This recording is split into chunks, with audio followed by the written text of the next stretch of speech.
지난 시간에 루터라는 분이 이 보름스라고 하는 이 황제가 모인 그 앞에서 담대하게 자기의 신앙을 고백할 수 있었던 그 모습을 잠시 언급을 했습니다. 여러분, 우리는 지금 대통령 앞이든 지금 우리 이런 분위기 속에서 그 황제 앞에서 얘기한다고 하는 것이 우리는 참 별로 그렇게 어려운 생각이라고 안 들지만, 지금부터 500년 전 시대 때의 황제라고 하는 것은 이건 죽고 사는 모든 권한이 황제에게 있는 앞에서 황제가 싫어하는 소리를 소신 있게 말한다고 하는 것은 이거는 죽음을 내놓는 그런 용기가 아니고는 할 수가 없는 일입니다. 더구나 어떤 유명한 화가가 그림을 그려놨는데, 어떤 그림을 그려놨냐면은 이 저울대가 있는데 이 지구봉이 하나가 여기 전체가 지구봉이 하나가 여기가 놓여 있고, 이 옆에는 누가 있냐고 하면은 루터 한 사람이 이 전체 지구봉을 균형을 맞추게 지금 이렇게 버티고 있는 겁니다. 이 말은 어떤 의미가 있느냐고 하면, 그 당시 루터 한 사람은 하나님이 내주는 강한 성이라고 하는 그 신앙 때문에 황제든 교황이든 추기경이든 주교든 제후든 그 어떤 전 세계가 나를 죽이려 한다 할지라도 하나님은 내 편이다. 그 엄청난 신앙이 있었기 때문에 이런 일을 가능한 그런 하나의 결과를 가져오게 됩니다.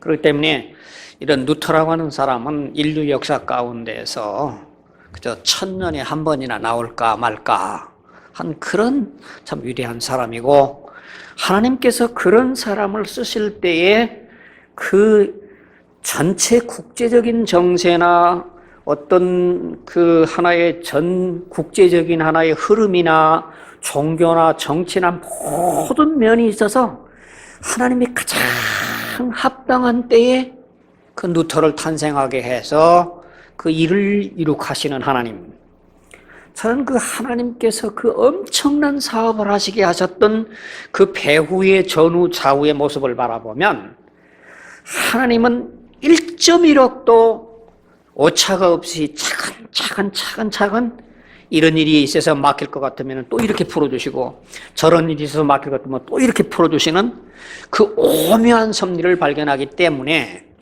오늘도 이런 그 교회사를 통해서 우리가 깨달아야 할 것은, 내가 하나님을 위해서 죽고자 결단하는 사람에게는 하나님께서 절대 보장해 주시고, 하나님을 위해서는 모든 희생을 하겠다고 하는 사람에게는 하나님이 반드시 보장해 주시고, 하나님께 정말 내 모든 것을 송두리째 아끼지 않는 사람에게는 하나님께서 덤으로 안겨주시는 것이 이런 역사 속에서 확실하게 보여지는 것을 우리는 이런 하나의 역사의 모습을 통해서 우리가 깨닫는 그런 하나의 축복이 있는 게 아닌가 싶습니다. 루터가 지난 시간에 말씀드린 것처럼 그가 황제 앞에서 자기가 쓴 수많은 책들을, 이거를 네가 썼느냐? 썼습니다. 이 책을 취소하겠느냐 안 하겠느냐? 그때 나는 이 내용을, 이것은 나를 반대하는 사람이든 나를 좋아하는 사람이든 진리에 관계된 얘기를 내가 이걸 취소함으로 말미암아 모든 사람에게 실망을 줄 수 있기 때문에 나는 아무것도 취소할 수가 없습니다. 그리고 황제 앞에서 하나도 기죽지 아니하고 자기의 믿음 있는 바를 그 천주교에 있는 교황의 사주를 받고 지금 이 루터를 체포해서 죽이려고 하는 그 앞에, 죽음 앞에도 담백하게 그런 위대한 모습을 바라봅니다. 아마 여러분도 우리나라가 지금 그 안중근 의사 100주년 기념을 굉장히 말을 하고 있는데, 여러분들 그 안중근 의사의 마지막 죽는 모습을 보세요. 나는 그 일본 사람을 증오하거나 혐오하는 것이 아니라 이 동양인과 전 세계 평화를 위해서 이 저해가 되는 일은 이 평화의 저해가 되는 것을 나는 이건 평화를 위해서 한 거룩한 일이라고 믿는 그 소신, 그것이 100년 후에 우리 모든 사람들에게 정말 감흥을 주는 것처럼 우리도 이것이 정말 하나님을 위하고 인류를 위한다고 하는 그런 신념이 있는다고 하면 설사 좀 손해가 오고 설사 조금 나에게 불이익이 온다 할지라도 이런 믿음으로 사는 사람을 하나님께서 쓰신다고 하는 것을 깨닫게 됩니다. 하여간 이 루터가 이렇게 용기 있게 자기가 모든 소신을 피력을 하고 난 다음에 황제가 어이가 없는 겁니다. 이거 자기가 얼마든지 죽일 수 있는 사람인데, 그런데 자기가 약속을 한 거는 당신이 안 오려고 하는 걸 알기 때문에 여기 왔다가 돌아가기까지를 내가 안전을 보장해 주겠다 약속을 했기 때문에 할 수 없이 선례를 주면서 그 모든 제후들, 여러분들 독일 사회가 그 제후들, 하나의 요즘 같은 사회가 아니라 제후들 사회였는데 그 제후들이 군데 자기의 성을 점령하고 있고 수많은 경작지를 거느리고 있는 군주들이 이제 뭐라고 말할 것인가를 황제가 물어봅니다. 그러니까 그 모든 제후들 가운데서 6명이 뭐라고 얘기냐면은 죽여야 됩니다. 루터는 죽여야 됩니다. 그런데 그때 2사람만이 안 됩니다. 루터라고 하는 사람이 우리들에게 이런 말을 했다고 하는 그 신앙 때문에 죽인다고 하는 것은 우리들이 믿는 신앙이 다르다고 해서 죽인다고 하는 것은 이건 잘못 생각하는 겁니다. 우리 여유 있게 생각해 봅시다. 그래서 서명을 안 해서 할 수 없이 황제가 루터를 살려줬어요. 그래서 루터가 그가 자기 숙소로 돌아가 있는데 그 모든 사람들은 계속해서 루터를 죽이라고 하는 아우성을 치는 겁니다. 그래서 가만히 이 루터를 보호하고 있는 이 프레데릭이라고 하는 선제후가 가만히 분위기를 바라보니 이 시간이 흐를수록 루터의 신변이 위험한 걸 압니다. 그래서 아무도 모르게 자기의 성체에 있는 저 유명한 발트부르크라고 하는 곳에다가 피신을 시켜가지고 루터가 죽었는지 살았는지를 모르게 피신을 시킨다는 얘기를 지난번에 말씀을 드렸었습니다.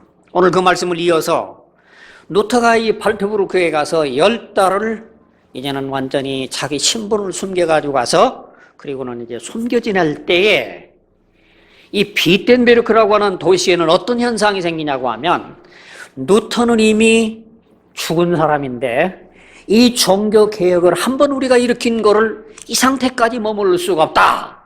그래서 이 비텐베르크라고 하는 이 도시 안에서 루터가 아닌 다른 사람으로 말미암아 종교 개혁이 진행이 되게 됩니다. 그 대표자가 누구냐면 유명한 루터의 같은 비텐베르크 대학의 동료 교수였던 칼 사트라고 하는 사람이었어요.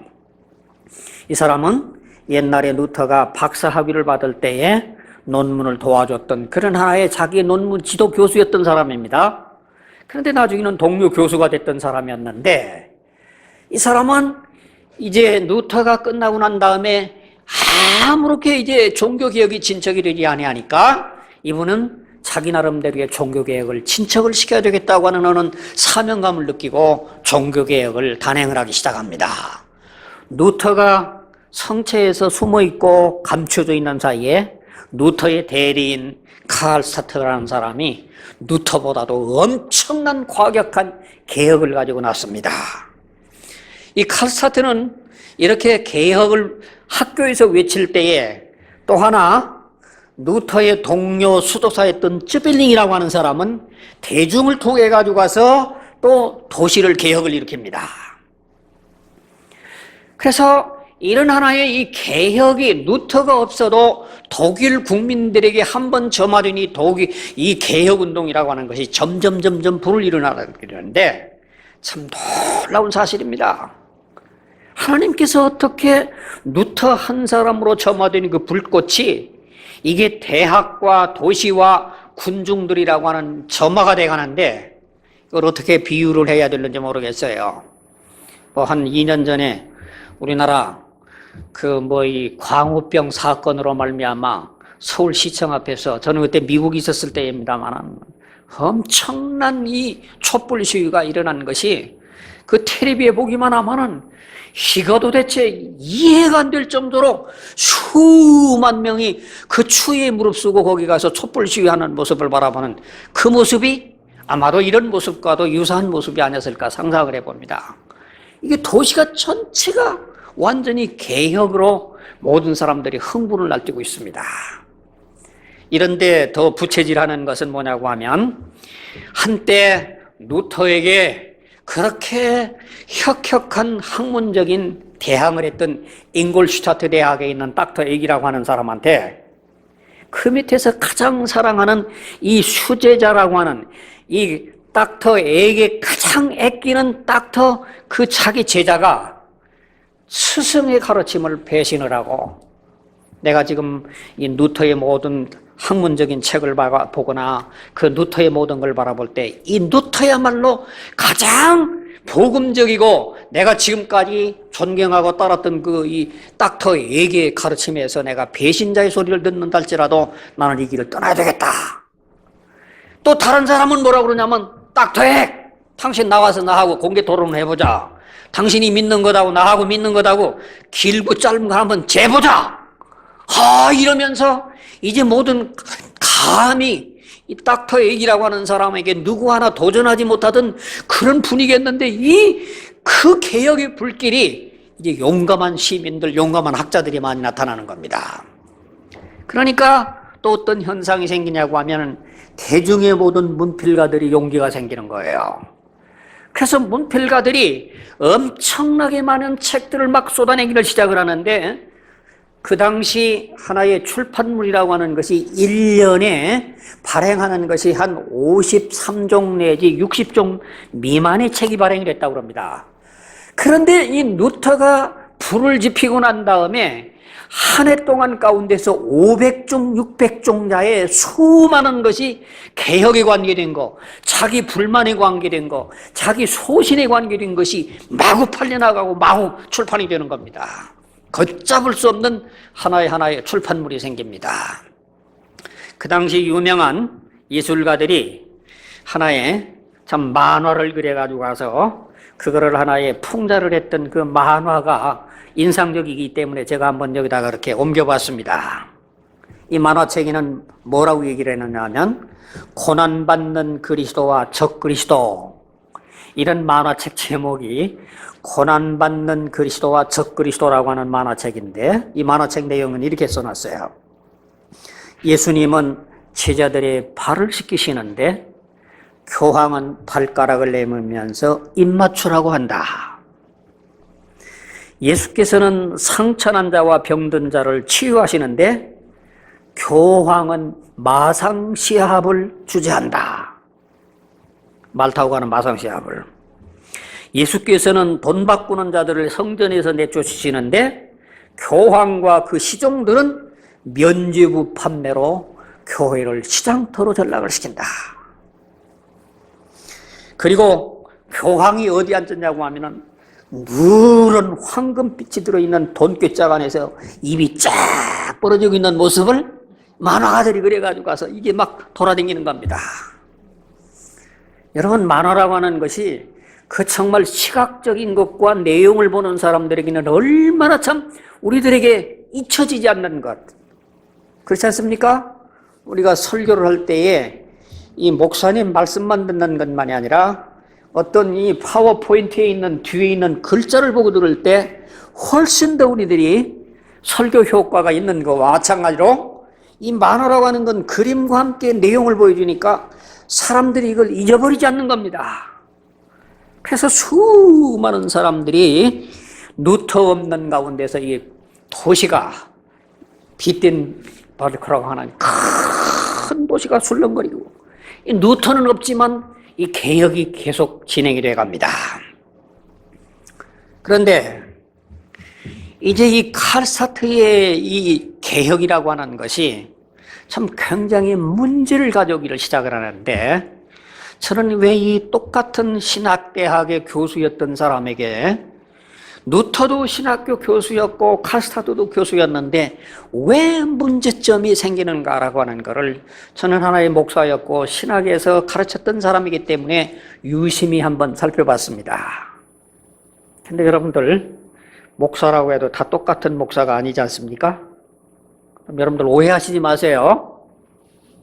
제가 다 똑같은 목사가 아니라는 건데 이 다 똑같은 교수인데 하나는 칼슈타트라고 하는 사람의 양반은 구약학 교수예요. 그리고 이 루터라고 하는 사람을 보면 성서신학 박사예요.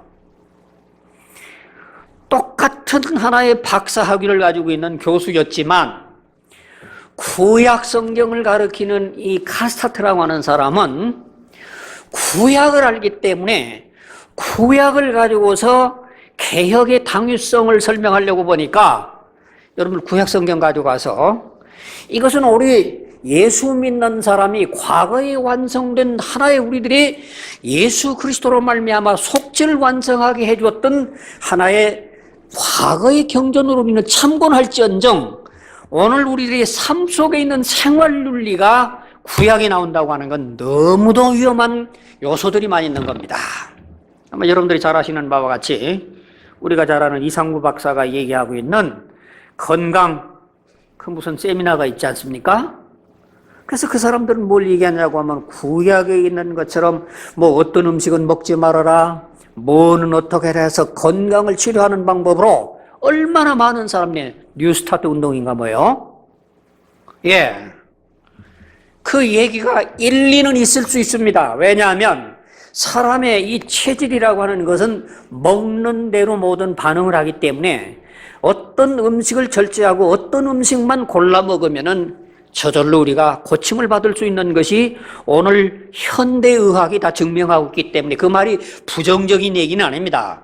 하지만 이거를 교리로 만들어가지고 이것을 전 모든 사람들에게 동일하게 요청을 한다고 하는 건 너무 많은 문제점이 있는 것이 구약에서 우리 문제가 있는데 바로 이 칼사트라고 하는 사람이 구약학을 전공한 사람이었기 때문에 그가 개혁을 하는데도 중구난방이고 자기 즉흥적이고 성경과 매치가 안 되는 그런 개혁을 이끌어가기 때문에 문제가 많이 생겼다는 얘기입니다.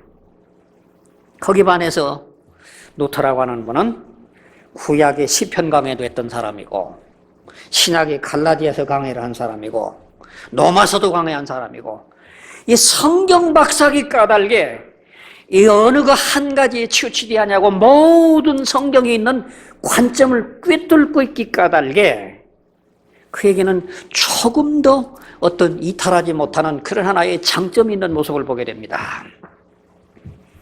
근데 개인을 거명해서 좀 안 됐습니다만은 여러분이 잘 아시고 이 우리나라에서 강해 설교로 유명한 이한묵의 목사라고 하는 분이 있죠. 이 침례교에서 제가 그 양반을 이 수원에서 처음에 아주 오늘날처럼 그렇게 유명해지기 전에 가까이 접근을 하면서 그 양반하고 교제를 했습니다. 근데 그분이 제가 묻기를 어떻게 당신은 그렇게 이 성경에 대해서 해박하게 아느냐? 그러니까 자기가 깊이 감춰뒀던 어떤 성경책 하나를 나한테 꺼내주면서 이게 키라고 그러더라고요. 보니까 자기가 고등학교를 경북고등학교를 졸업하고서 2년 동안 안에 3년 동안 아닌가 이 신구약 성경을 몇백 독을 했다고 그러는데 그런데 이 성경책이 얼마나 부풀어졌냐고 하면은 제가 갔다가 그 성경책을 빌려가지고 가서 한 달 동안 제가 한번 봤는데 페이지마다 얼마나 부풀었는데 이 옆에 있는 이게 부풀어져 가지고 가서 이게 표지가 떨어질 정도로 뭐 이게 몇 배나 말이죠. 그래서 정말 이분은 이미 20대 초반에 신구약 성경을 몇백 독을 하면서 성경의 내용이 뭐라고 하는 걸 휑하게 알고 있어요. 그래서 이분은 어떤 설교를 준비할 때에는 이미 알고 있는 걸 가지고 이 말씀을 통해서 청중들에게 어떻게 쉽게 전달할 것인가를 연구하는 사람이에요. 그래서 참 일찍이 우리 아들, 딸들이 성경의 내용을 제대로 한다고 하는 것이 얼마나 중요하다고 하는 것을 체험하게 된 제 개인적인 체험이 있습니다. 루터가 바로 그런 사람이란 말입니다. 그러기 까닭에 구약 성경이든 신약 성경이든 모든 성경을 원문으로 해박하게 뚫고 있는 루터에게는 흔들림이 없는 올바른 균형 있는 하나의 지도자의 모습을 걸어갈 수 있었던 장점이 있었다는 얘기입니다. 그런데 이제 이 칼 슈타트라고 하는 사람은 그냥 즉흥적으로, 어떤 즉흥적이냐고 하면, 야, 오늘날 모든 사제라고 하는 사람들은 사제 복장을 입었는데 오늘부터는 나는 당정의 사제 복장 안 입어. 그러고는 평신도 복장을 입고, 그전까지는 모든 사람들이 미사라고 하는 게 뭐냐고 하면 라틴어로 그 모든 예배 순서를 줄줄 읽어줬는데 라틴어 집어쳐. 그리고는 독일어로 설교를 하고, 그리고는 눈에 보이는 모든 성상, 이건 다 미신적이니까 때려쳐. 그러니까 흥분한 모든 사람들이 이 예배당 안에 있는 그 마리아상, 고상, 그 사람들이 거기에 대해서 늘 기도를 하던 거를 어느 날 이걸 그냥 막 부시고 이러니까 이 사람들이 이거는 아닌데, 이거는 아닌데 이러면서 점점 되어 가는데, 이 사람은 이게 무슨 복음이라고 외치면서 열심히 개혁을 전진해 나가고 개선해 나가고, 거기다가 또 누가 함께 더 불을 지르냐고 하면 찌분글리라고 하는 수도사, 맞아! 당신 말이 맞아. 이렇게 앞뒤가 맞는 이런 사람들을 위해서 이 시가 루터가 없어도 개혁이 너무 과격하게 진행이 되니까 누가 염려합니까? 누가 염려를 합니까? 모든 사람들은, 좀 생각 있는 사람들은 이거는 좀 너무 지나친 것 같은데, 이거는 너무 지나친 것 같은데, 그런데 이 칼 슈타트라고 하는 사람은 더 한 걸음 더 물러나가 가지고 가서, 그 정열이 대단한 불같은 사람이니까 그 비텐베르크 시장한테 가서, 시장님, 당정에 내가 지시하는 대로 시장 법을 고치시오. 그런데 이거 뭐 그냥 주변에 있는 사람 막 그냥 이 청년들 데려가 가지고 가서 시장 법을 고치라고 그러니, 이 시장이 뭐 이거 위협에 의해 가지고 가서, 지금은 시장 맘대로 여태까지 시를 다스렸지만은 이제는 앞으로 이 도시에 있어서는 이 시에서 출발한 행정관 2사람, 시민에서 참표한 어떤 참의원 2사람, 그리고는 하나의 여기에 서기 1사람, 5사람이 해야 되는 거지. 시장 맘대로 하지 마시오. 아니, 시장을 막 공포에 몰아넣어가지고 가서 개혁을 시작을 하니까, 이거 안 했다가는 이게 수많은 흥분한 사람들한테 이게 맞아 죽게 생겼고, 하자니 어쩔 수 없으니까 이게 이렇게 막 몰아가는 겁니다. 그러고는 이제 모든 도시에 있었던 그 성당이다 어디다 있었던 그 아름다운, 그래도 그 밑에 가가지고 가서 맨날 기도를 하고 찬송을 불렀던 그것이 어느 날 아침에 그냥 막 때리부시는 그런 쓰레기가 되는 걸 바라보고 있는 사람들 가운데에서, 노인들이라고 하는 사람들, 나이 많이 든 사람은 이거는 아니야, 이거는 아니야, 개혁도 좋지만 이거는 아니야, 그러면서 이제는 불만이 점점 쌓여가지고 뭐라고 하냐면 선지우들이나 군지의원한테 진정이 올라가는 겁니다. 그래서 진정이 올라가니까 이게 독일의 국가적인 문제로 소문이 나가니까, 황제는 드디어 이 프레데릭이라고 하는 삭소니 선제후한테 이거 너무 지나쳐서 안 되겠으니까 몇 사람들의 의원들이 이 문제를 해결해라. 그래서 그 사람들이 가서 뭐 해주려고 해도, 이거 이 촛불 시위에서 불을 켜고 덤비는 사람 앞에 뭐 얘기를 해봐야 이거 뺨 맞을 일이고, 이거 말이 안 되는 겁니다. 이게 막 진행되는 것이에요. 이게 감당이 안 되는 거예요. 그때에 이 프레데릭이라고 하는 사람이 아주 심각하게 고뇌를 하는 겁니다. 야, 이거 어떻게 이 문제가, 개혁은 하긴 해야 되는데 이렇게 과격하게 개혁을 해나가다가는 이거 너무 큰 문제가 될 텐데 어떻게 하면 좋을 것인 건가. 그러다가 드디어 자기가 숨겨놨던 발트부르크에 숨겨져 있는 루터에다가 훈령서라고 하는 자기의 의견서를 보내게 됩니다. 뭐라고 보내느냐고 하면, 지금 이 칼스타트와 쯔빙길리라고 하는 이런 사람이 여기에 가지고 와서 엄청난 개혁이 되고 있는데, 이 개혁은 우리가 모든 사람들이 동의를 하지만 이 개혁이 방법에 있어서 시행되고 있는 이 모든 과격한 개혁에 대해서 독일 국민들은 아무도 동의하지 않는다. 그런데 루터, 당신이 성에서 숨겨만 있을 게 아니라 당신이 독일 국민이 뭐를 원하는 것을 알고 있을 거 아니냐. 그러니 당신이 할 일을 기도하는데 결단을 하라. 그런 하나의 편지를 받게 되고, 루터는 10달 있는 동안 가운데 거기서 숨어 있는 가운데서 저 유명한 독일어 성경을 번역하는 그런 공헌을 하고, 그리고는 드디어 이분이 다시 비텐베르크라고 하는 이제 자기 도시로 돌아오는데, 이 사람 어떤 몸이냐고 하면은 교황이 파문을 했어요. 황제가 죽여도 죄인이 아니라고 그랬어요. 그러니까 누가 나가다가 죽으면은 이 사람이 아무 무죄가 되기 때문에 이 사람이 하나의 이 신부의 사제의 모습을 드러내지 아니하고 하나의 칼을 차고 말을 타고 투구를 쓰고 하나의 기사로 변장을 해가지고, 그리고는 이 비덴베르크로 돌아옵니다. 비덴베르크에 돌아와 보니까 국민들 얘기를 들어보니까 이게 보통 여론이 들끓고 있는 게 아닙니다. 이 교회마다 가보면 말이죠, 사람들이라고 하는 그 애정이 있는 게 아닙니까?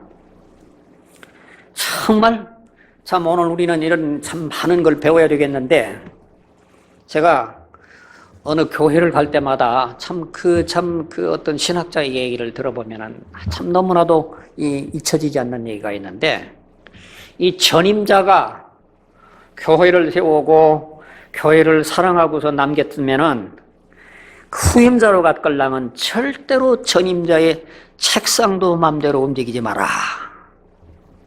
제가 그거 하나의 글귀가 소망이 나는데, 근데 어떤 목사님이 그 교회에 전임자가 그 교회에서 10년이나 있었던 후임자로 갔는데, 자기가 가보니까 교인들은 옛날에 비해서 점점 늘어나는데 이 책상이 너무 허른데 이거를 저쪽에서 옮기려다든지, 저 피아노가 이쪽에 있는 거를 이쪽으로 옮긴다든지, 이걸 옮기려고 하니까 이걸 늘 있던 모습 속에서 보던 사람들이 과거의 교인들이 애정이 있는데 이걸 한꺼번에 옮겼다가는 저항이 있으니까 1년에 한 10cm 옮기고 1년에 10cm 옮기고 5년 만에 책상으로 옮겼다고 하는 얘기를 들었어요.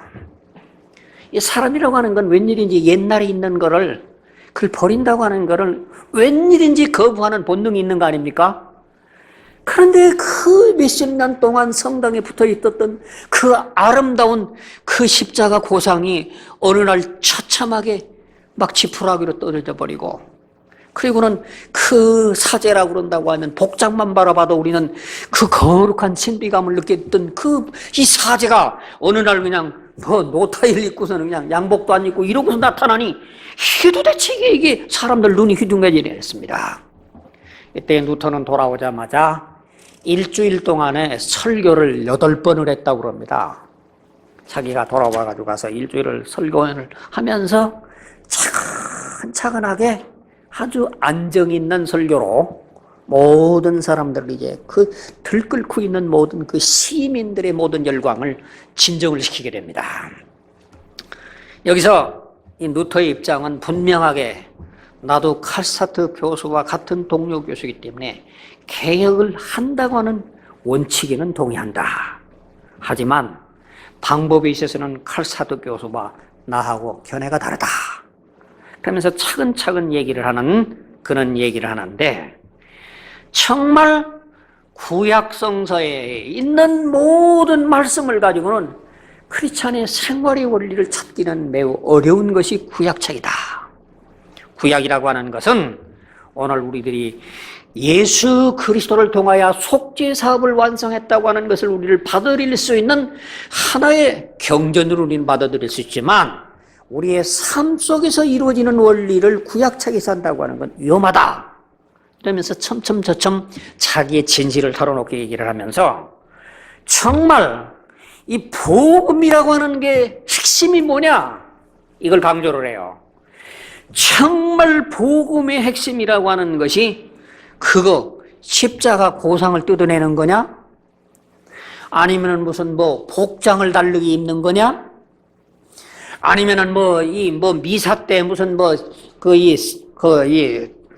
이제 주의 만찬을 갖다가 이게 떡과 포도주 가운데서 한 개를 먹느냐, 두 개를 먹느냐?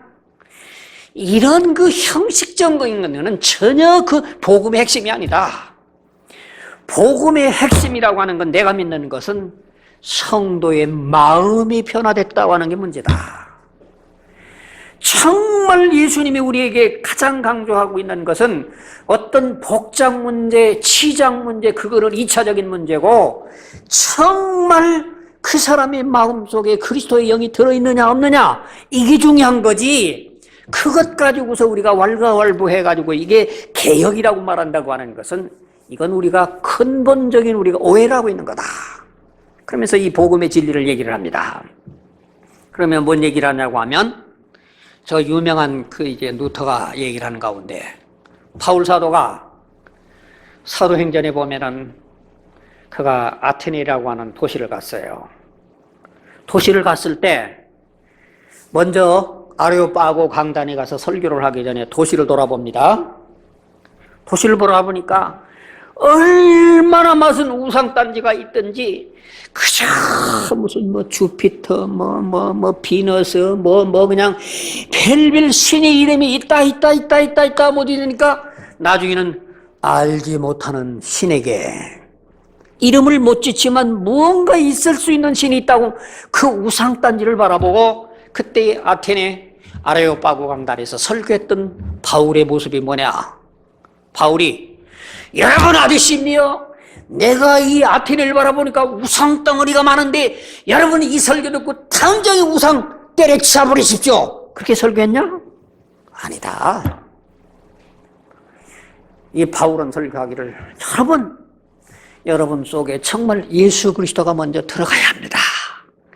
정말 당신 속에서 정말 마음이 변화되어 가지고 그리스도를 닮아가려고 하는 마음이 달라져 가지고 난 다음에, 그 다음에 당신이 마음이 달라진 다음에 그 다음에 우상을 옮기든지 구상을 두든지 그건 나중에 문제고, 내가 전해야 할 복음적인 사자의 사명은 뭐냐고 하면, 당신이 복음이라고 하는 건 당신의 인격이 변하고, 당신의 영혼이 변하고, 당신의 정신이 변하고, 당신의 마음이 변하는 게, 이게 바울 사도가 한 일 아니냐.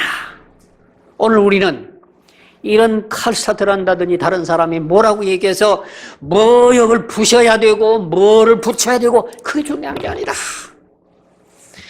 복음이라고 하는 것은, 예수님이 우리들에게 가장 핵심적으로 가르치는 것은 어떤 순서가 어떻고 예배 때 뭐를 넣어야 되고 빼야 되고 그런 게 중요한 게 아니고, 정말 그 사람 속에 예수 그리스도를 들어가게 할 수 있는 그 모든 정력이 쏟아지고 있느냐 아니냐, 그게 관심이다.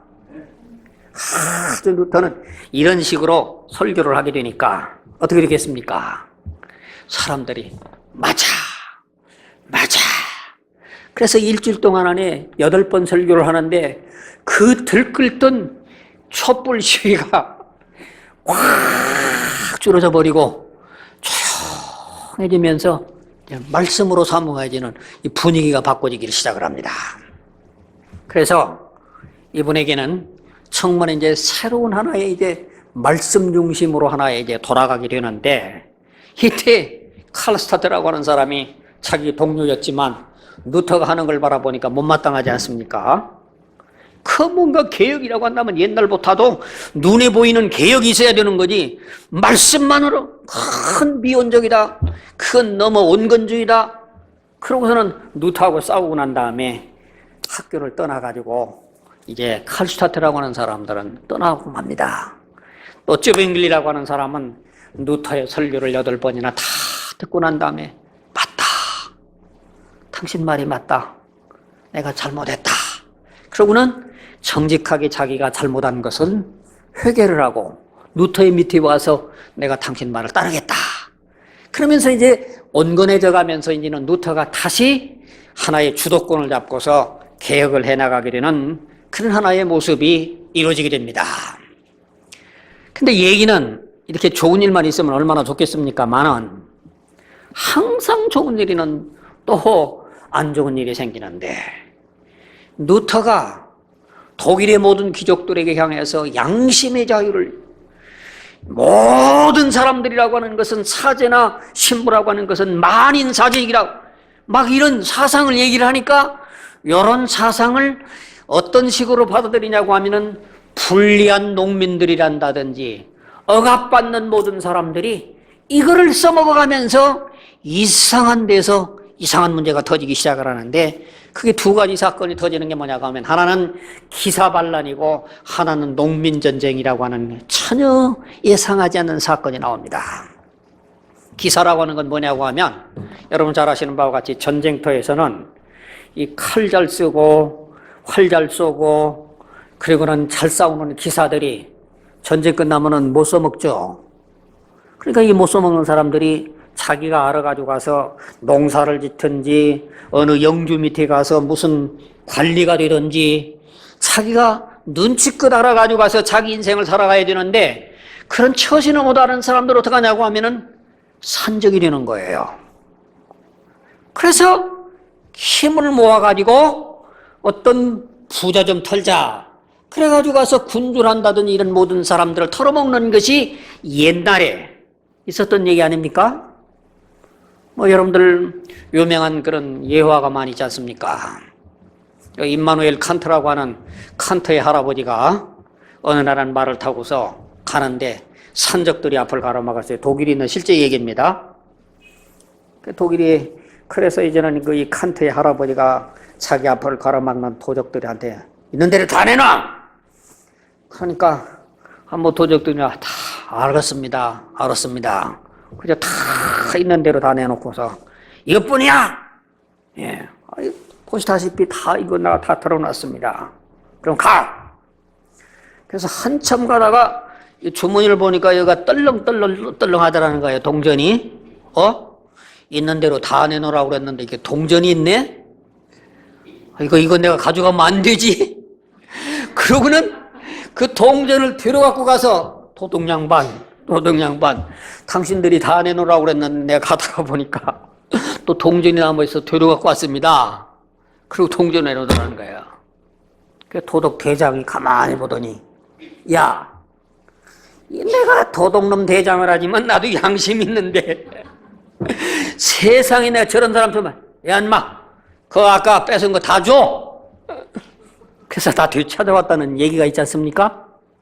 정말 이 독일 사회가 이 산적들 도목이 얼마나 많이 있었는지 몰라요. 이런 기사들이. 그런데 기사들이 뭘 써먹냐고 하면은, 루터가 양심의 자유, 모든 사제직, 많은 사제직 하니까 지금까지 눌려 있었는데 때는 이때다. 우리도 한번 길을 잡아보자. 그러고는 이 기사들이 하나의 연합으로 단체를 해가지고 가서 뭔 구호를 내냐고 하면은, 니나 내나 다 같은 똑같은 신분이야. 이러고는 말이야 제후들 가서 습격을 하고 군주를 습격을 하고 막 하는데, 이게 루터의 가르침이라고 하는 게 이게 이상한 분위기로 돌아가는 겁니다. 몇 년 동안 안에 이 기사 반란을 있게 되는데, 나중에는 이 기사들이 시킨 괜이라고 하는 두목이 얼마나 셌는지 하나의 제후를 하나를 포로를 잡으니까 이게 안 되기 때문에 다른 세 제후가 연합을 해서 가까스로 이걸 평정할 정도로 이 도둑놈들 너무도 강한 반란이 생기면서, 이걸 나중에 알아보니까 이 반란들이 어떤 데 반란을 의식을 가지고 있냐고 하면은 루터의 사상에서 감염이 됐다. 그러니까 이게 제후들이 루터를 좋아하겠습니까? 야, 이건 루터 살려줬다가는 이건 나라 꼴이 안 되겠어. 이건 루터 꼴이 안 되겠어. 그러는데 또 이제는 다음번에 뭐가 생기냐고 하면은 농민들이 반란이 일어나는 거예요. 농민들이라고 하는 사람들은 전에도 이제는 모든 항상 이제는 어떤 자기들이 굶주렸을 때의 반란이 종종 일어났지만, 이 사람들이 대 적극적인 힘을 얻은 건 뭐에서 힘을 얻었냐고 하면은 루터의 가르침이 맞아, 만인사제적이라고 그랬는데, 이제 오늘 우리가 누구한테 이렇게 맨날 억눌려지네? 우리를 맨날 소작을 주고 있는 저 제후들, 우리들에게 맨날 소작을 주고 있는 저 주교들, 사제들, 이거 때려부시다. 이러고서 반란이 일어났는데 이 반란이라고 하는 게 이 독일에 있는 전 독일에 가서 한 2년 동안을 이때 나타난 모든 일로 인해 가지고 가서 한 15만 명이 죽었다는 얘기입니다. 이 말도 못하는 반란이 일어나 가지고 하는데, 그런데 그 반란에서 가장 참혹한 반란이 어디가 일어나느냐고 하면 이 땅들이 제가 말씀드렸지만서도 이 독일의 전체 땅들 가운데에서 5분의 1이 교회 땅으로 등록이 되어 있는 거예요.